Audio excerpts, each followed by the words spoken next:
Well, hi there. I was just tinkering around on my daughter's piano because I was thinking about music and songs, and it made me remember that I needed to share this book with you. It is entitled Your Name is a Song, and it is written by Jamilah Thompkins-Bigelow. And it is a beautiful story about a little girl whose teacher continuously mispronounces her name. And if you've ever had a teacher do that to you, you know that it's frustrating because that's not you, right? My first name is Melanie. If you call me Melanie, I won't answer. That's not the name my mother and father gave me, right?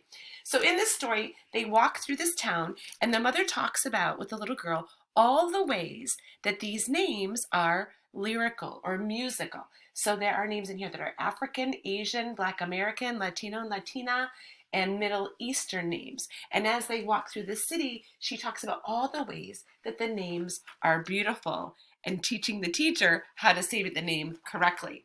You know that your name is very significant. It was not chosen by chance. And that if you're not sure how your name came about, that would be a great question for your grown-ups when you get home, because each name is very special and it represents you. Be sure to check out Your Name is a Song.